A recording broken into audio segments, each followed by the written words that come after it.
विषम समस्या। मेरे दफ्तर में 4 चपरासी थे। उनमें से एक का नाम गरीब था। बहुत ही सीधा, बड़ा आज्ञाकारी, अपने काम में चौकस रहने वाला, घुड़कियां खाकर चुप रह जाने वाला, यथा नाम तथा गुण गरीब मनुष्य था। मुझे इस दफ्तर में आए साल भर हो गया था, मगर मैंने उसे एक दिन के लिए भी गैर हाजिर नहीं पाया था। मैं उसे 9 बजे दफ्तर में अपनी दरी पर बैठे हुए देखने का ऐसा आदी हो गया था, मानो वह भी इस इमारत का कोई अंग है। इतना सरल है कि किसी की बात टालना जानता ही न था। एक चपरासी मुसलमान था। उससे सारा दफ्तर डरता है, मालूम नहीं क्यों। मुझे तो इसका कारण सिवाय उसकी बड़ी बड़ी बातों के और कुछ नहीं मालूम होता। उसके कथन अनुसार उसके चचेरे भाई रामपुर रियासत में कोतवाल थे। उसे सर्वसम्मति ने काजी साहेब की उपाधि दे रखी थी। शेष दो महाशय जाति के ब्राह्मण थे। उनके आशीर्वाद का मूल्य उनके काम से कहीं अधिक था। ये तीनों चपरासी कामचोर, गुस्ताख और आलसी थे। कोई छोटा सा भी काम करने को कहिए तो बिना नाक भौं सिकोड़े न रहते थे। क्लर्कों को तो कुछ समझते ही न थे, केवल बड़े बाबू से कुछ डरते। यद्यपि कभी कभी उनसे भी बेअदबी कर बैठते थे, मगर इन सब दुर्गुणों के होते हुए भी दफ्तर में किसी की मिट्टी इतनी खराब नहीं थी जितनी बेचारे गरीब की। तरक्की का अवसर आता तो ये तीनों नंबर मार ले जाते। गरीब को कोई पूछता भी न था और सब 10-10 रुपए पाते थे, पर बेचारा गरीब 7 पर ही पड़ा हुआ था। सुबह से शाम तक उसके पैर एक क्षण के लिए भी नहीं टिकते थे।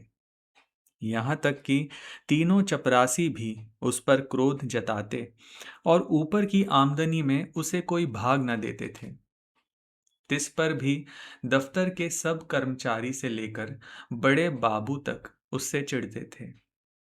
उसको कितनी ही बार जुर्माना हो चुका था और डांट फटकार तो नित्य का व्यवहार था। इसका रहस्य मेरी समझ में कुछ नहीं आता था।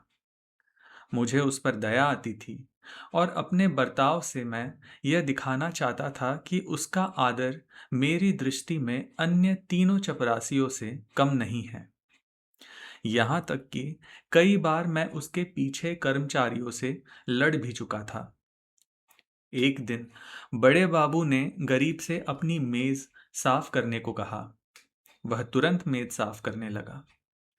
दैव योग से झाड़न का झटका लगा तो दावत उलट गई और रोशनाई मेज पर फैल गई। बड़े बाबू यह देखते ही जामे से बाहर हो गए। उसके दोनों कान पकड़कर खूब ऐंठे और भारतवर्ष की सभी प्रचलित भाषाओं से दुर्वचन चुन चुन कर उसे सुनाने लगे। बेचारा गरीब आंखों में आंसू भरे चुपचाप मूर्तिवत सुनता था, मानो उसने कोई हत्या कर डाली हो। मुझे बड़े बाबू का जरा सी बात पर इतना भयंकर रौद्र रूप धारण करना बुरा मालूम हुआ। यदि किसी दूसरे चपरासी ने उससे भी बड़ा अपराध किया होता तो भी उस पर इतना कठोर वज्र प्रहार न होता। मैंने अंग्रेजी में कहा, बाबू साहब, यह अन्याय कर रहे हैं। उसने जानबूझकर तो रोशनाई गिराई नहीं। इसका इतना कड़ा दंड देना अनौचित्य की पराकाष्ठा है। बाबूजी ने नम्रता से कहा, आप इसे जानते नहीं, यह बड़ा दुष्ट है। मैं तो इसकी कोई दुष्टता नहीं देखता। आप अभी इसे जाने नहीं, यह बड़ा पाजी है। इसके घर में 2 हलों की खेती होती है, हजारों का लेन देन करता है, कई भैंसें भी लगती है। इन बातों का इसे घमंड है। घर की दशा ऐसी होती तो आपके यहाँ चपरासी गिरी क्यों करता? बड़े बाबू ने गंभीर भाव से कहा। विश्वास मानिए, बड़ा पौधा आदमी है और बला का मक्खी चूस है। यदि ऐसा ही हो तो भी कोई अपराध नहीं है। अभी आप यहाँ कुछ दिन और रहिए तो आपको मालूम हो जाएगा कि यह कितना कमीना आदमी है। एक दूसरे महाशय बोल उठे, भाई साहब, इसके घर मनो दूध होता है, मनो जुआर, चना, मटर होती है, लेकिन इसकी कभी इतनी हिम्मत नहीं होती कि थोड़ा सा दफ्तर वालों को भी दे दे। यहाँ इन चीजों के लिए तरस तरस कर रह जाते हैं। तो फिर क्यों ना जी जले, और यह सब कुछ इसी नौकरी के बदौलत हुआ है। नहीं तो पहले इसके घर में भूनी भांग तक न थी। बड़े बाबू सकुचा कर बोले, यह कोई बात नहीं, उसकी चीज है, चाहे किसी को दे या ना दे। मैं इसका मर्म कुछ कुछ समझ गया। बोला, यदि ऐसे तुच्छ हृदय का आदमी है तो वास्तव में पशु ही है। मैं यह न जानता था। अब बड़े बाबू भी खुले, संकोच दूर हुआ। बोले, इन बातों से उबार तो होता नहीं, केवल देने वाले की सहृदयता प्रकट होती है, और आशा भी उसी से की जाती है जो इस योग्य है। जिसमें कुछ सामर्थ्य ही नहीं, उससे कोई आशा भी नहीं करता। नंगे से कोई क्या लेगा। रहस्य खुल गया। बड़े बाबू ने सरल भाव से सारी अवस्था दर्शा दी। समृद्धि के शत्रु सब होते हैं, छोटे ही नहीं बड़े भी। हमारी ससुराल या ननिहाल दरिद्र हो तो हम उससे कोई आशा नहीं रखते। कदाचित हम उसे भूल जाते हैं, किंतु वे सामर्थ्यवान होकर हमें न पूछे, हमारे यहाँ तीज और चौथ न भेजे, तो हमारे कलेजे पर सांप लौटने लगता है। हम अपने किसी निर्धन मित्र के पास जाए तो उसके एक बीड़े पान ही पर संतुष्ट हो जाते हैं। पर ऐसा कौन मनुष्य है जो किसी धनी मित्र के घर से बिना जलपान किए हुए लौटे और सदा के लिए उसका तिरस्कार न करने लगे। सुदामा कृष्ण के घर से यदि निराश लौटते तो कदाचित वे उनके शिशुपाल और जरासंध से भी बड़े शत्रु होते। कई दिन बाद मैंने गरीब से पूछा, क्यों जी, तुम्हारे घर कुछ खेती बाड़ी होती है? गरीब ने दीन भाव से कहा, हाँ सरकार, होती है। आपके दो गुलाम हैं, वही करते हैं। मैंने पूछा, गाय भैंसे लगती है? हाँ हुजूर, दो भैंसे लगती है। गाय अभी गाभिन है। आप लोगों की दया से पेट की रोटियां चल जाती है। दफ्तर के बाबू लोगों की भी कभी कुछ खातिर करते हो? गरीब ने दीनतापूर्ण आश्चर्य से कहा, हुजूर, मैं सरकार लोगों की क्या खातिर कर सकता हूँ। खेती में जौ, चना, मक्का, जुआर, घास पात के सिवाय और क्या होता है। आप लोग राजा है, यह मोटी झोटी चीजें किस मुंह से आपको भेंट करूं। जी डरता है कि कहीं कोई डांट ना बैठे कि टके के आदमी की इतनी मजाल। इसी मारे बाबूजी कभी हिवाए नहीं पड़ता। नहीं तो दूध दही की कौन बिसात थी। मुंह के लायक बीड़ा तो होना चाहिए। भला एक दिन कुछ लाके तो दो, देखो लोग क्या कहते हैं। शहर में ये चीजें कहाँ मुयस्सर होती हैं। इन लोगों का जी भी तो कभी कभी मोटी झोटी चीजों पर चला करता है।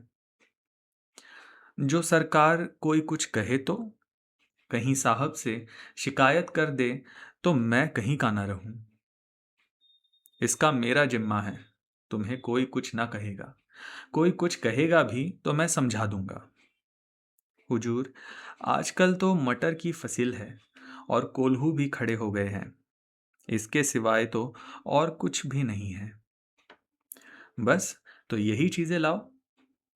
कुछ उल्टी सीधी पड़ी तो आप ही को संभालना पड़ेगा। दूसरे दिन गरीब आया तो उसके साथ तीन हृष्ट पुष्ट व्यक्ति भी थे। दो के सिरों पर दो टोकरियां थी। उनमें मटर की फलियां भरी हुई थी। एक के सिर पर मटका था जिसमें ऊख का रस था। तीनों युवक ऊख का एक एक गट्ठा कांख में दबाए हुए थे। गरीब आकर चुपके से बरामदे के सामने पेड़ के नीचे खड़ा हो गया। दफ्तर में उसे आने का साहस नहीं होता था, मानो कोई अपराधी है। वृक्ष के नीचे खड़ा ही था कि इतने में दफ्तर के चपरासियों और अन्य कर्मचारियों ने उसे घेर लिया। कोई ऊख लेकर चूसने लगा। कई आदमी टोकरों पर टूट पड़े। इतने में बड़े बाबू भी दफ्तर में आ पहुंचे। यह कौतुक देखकर उच्च स्वर से बोले, यह क्या भीड़ लगा रखी है? चलो अपना अपना काम देखो। मैंने जाकर उनके कान में कहा, गरीब अपने घर से यह सौगात लाया है, कुछ आप लीजिए, कुछ हम लोगों को बांट दीजिए। बड़े बाबू ने कृत्रिम क्रोध धारण करके कहा, क्यों गरीब, तुम यह चीजें यहां क्यों लाए? अभी लौटा ले जाओ, नहीं तो मैं अभी साहब से कह दूंगा। क्या हम लोगों को मर भूख समझ लिया? गरीब का रंग उड़ गया, थर थर कांपने लगा। मुंह से एक शब्द भी नहीं निकला। वह मेरी ओर अपराधी नेत्रों से ताकने लगा। मैंने अपनी ओर से क्षमा प्रार्थना की। बहुत कहने सुनने पर बाबू साहब राजी हुए। अब चीजों में से आधी अपने घर भिजवाई, आधी में अन्य लोगों को हिस्सा दिया। इस प्रकार यह अभिनय समाप्त हुआ। अब दफ्तर में गरीब का मान होने लगा। उसे नित्य घुड़कियां न मिलती, दिन भर दौड़ना न पड़ता। कर्मचारियों के व्यंग्य और अपने सहवर्गियों के कटु वाक्य न सुनने पड़ते हैं। चपरासी लोग स्वयं उसका काम कर देते हैं। उसके नाम में थोड़ा सा परिवर्तन हुआ। वह गरीब से गरीब दास बना। स्वभाव में भी कुछ तब्दीली पैदा हुई। दीनता की जगह आत्मगौरव का उद्भव हुआ। तत्परता की जगह आलस्य ने ली। वह अब कभी कभी देर से दफ्तर आता, कभी कभी बीमारी का बहाना करके घर बैठा रहता। उसके सभी अपराध अब क्षम्य थे। उसे अपनी प्रतिष्ठा का गुर हाथ लग गया। वह अब 10वें 5वें दिन दूध दही आदि लाकर बड़े बाबू को भेंट किया करता। वह देवता को संतुष्ट करना सीख गया। सरलता के बदले अब उसमें काइयापन आ गया। एक रोज बड़े बाबू ने उसे सरकारी फॉर्मों का पार्सल छुड़ाने के लिए स्टेशन भेजा। कई बड़े बड़े पुलिंदे थे, ठेले पर आए। गरीब ने ठेले वालों से 12 आना मजदूरी तय की थी। जब कागज दफ्तर में पहुंच गए तो उसने बाबू से 12 आने पैसे ठेले वाले को देने के लिए वसूल किए। लेकिन दफ्तर से कुछ दूर जाकर उसकी नीयत बदली। अपनी दस्तूरी मांगने लगा। ठेले वाला राजी ना हुआ। इस पर गरीब ने बिगड़कर सब पैसे जेब में रख लिए और धमका कर बोला, अब एक फूटी कौड़ी न दूंगा। जाओ जहां चाहो फरियाद करो, देखे हमारा क्या बना लेते हो।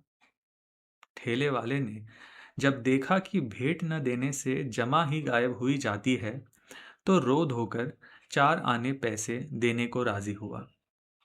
गरीब ने अठन्नी उसके हवाले की और 12 आने की रसीद लिखवाकर उसके अंगूठे का निशान लगवाया और रसीद दफ्तर में दाखिल हो गई। वह कौतूहल देखकर मैं दंग रह गया। यह वही गरीब है जो कई महीने पहले सत्यता और दीनता की मूर्ति था, जिसे कभी अन्य चपरासियों से भी अपने हिस्से की रकम मांगने का साहस न होता। दूसरों को खिलाना भी न जानता था, खाने की जिक्र ही क्या। मुझे यह स्वभावांतर देखकर अत्यंत खेद हुआ। इसका उत्तरदायित्व किसके सिर था? मेरे सिर। मैंने उसे धूर्तता का पहला पाठ पढ़ाया था। मेरे चित्त में प्रश्न उठा, इस काइयापन से जो दूसरों का गला दबाता है, वह भोलापन क्या बुरा था, जो दूसरों का अन्याय सह लेता था। वह अशुभ मुहूर्त था जब उसे मैंने प्रतिष्ठा प्राप्ति का मार्ग दिखाया, क्योंकि वास्तव में वह उसके पतन का भयंकर मार्ग था। मैंने बाह्य प्रतिष्ठा पर उसकी आत्म प्रतिष्ठा का बलिदान कर दिया। तो दोस्तों, ये थी कहानी विषम समस्या। अगर आपको ये कहानी पसंद आई तो कृपया वीडियो को लाइक करिए, चैनल को सब्सक्राइब करिए और अपने परिवार और दोस्तों के साथ ये वीडियो शेयर करिए। धन्यवाद।